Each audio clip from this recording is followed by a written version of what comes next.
శ్రీ గురుభ్యో నమః. మన సంస్కృతి ఈ గ్రంథములో పాశ్చాత్య దేశములలోని సాధకులు కొందరు భారతీయ సంస్కృతి గురించి అడిగిన ప్రశ్నలకు మాస్టర్ ఈకే గారు అందించిన సమాధానములు పొందుపరచటము జరిగినది. అటువంటి ఈ గ్రంథమును మనము అధ్యయనము చేస్తూ ఉన్నాము. అందులో భాగంగా ఈరోజు ప్రశ్న, మంత్రములు మహాశక్తి మంత్రములని కొందరు అంటారు.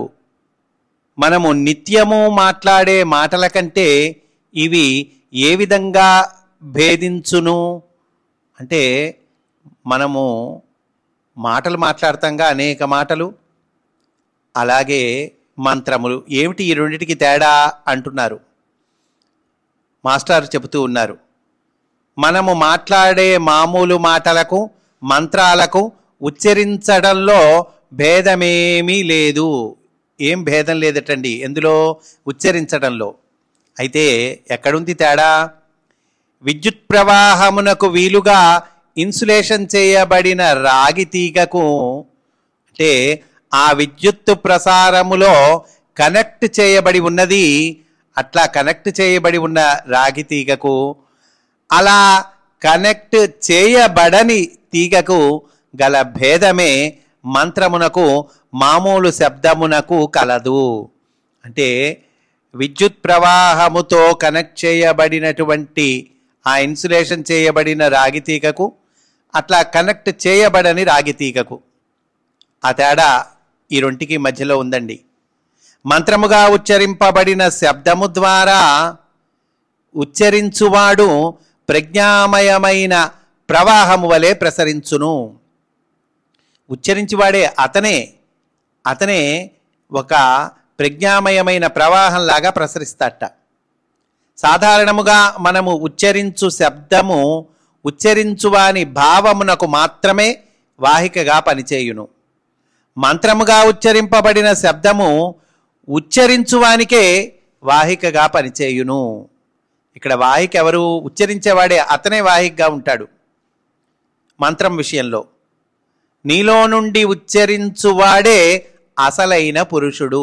ఎవరయ్యా ఈ ఉచ్చరించేవాడు? ఎవరంటే నీలో ఉన్నాడే, మనలో ఉన్న పరమాత్మ భగవంతుడు అంటున్నామే. నీలో నుండి ఉచ్చరించువాడే అసలైన పురుషుడు. నీ భావన నీకంటే వేరుగా గుర్తింపబడి నీ నుండి వేరగుచున్నది. అనేక రంగములలో పొందు విజయముల ద్వారా మానవుని శక్తి విసిదమగుచున్నది. మానవుల్లో శక్తి ఉంటుంది, పవర్. ఇది ఎప్పుడు తెలియవస్తుంది? అనేక రంగాల్లో అతను పొందే విజయముల ద్వారా.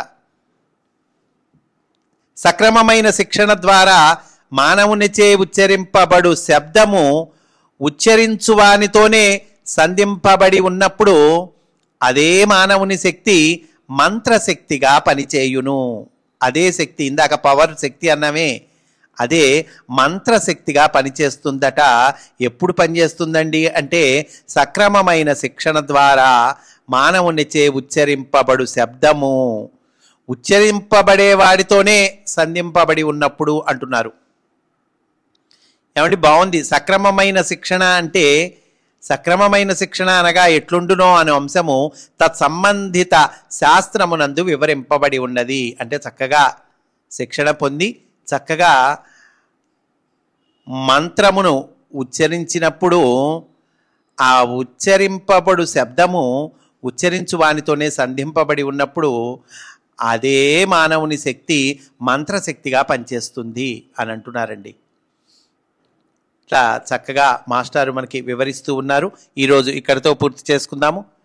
రేపటి రోజున మనము వేదమంత్రములన్నింటికన్నా గాయత్రీ మంత్రమే ఉత్తమోత్తమమైన మంత్రముగా భావింపబడుటకు గల కారణమేమి అనే విషయాన్ని తెలుసుకుందాము అని సవినయముగా మనవి చేసుకుంటూ, స్వస్తి. వాసుదేవా.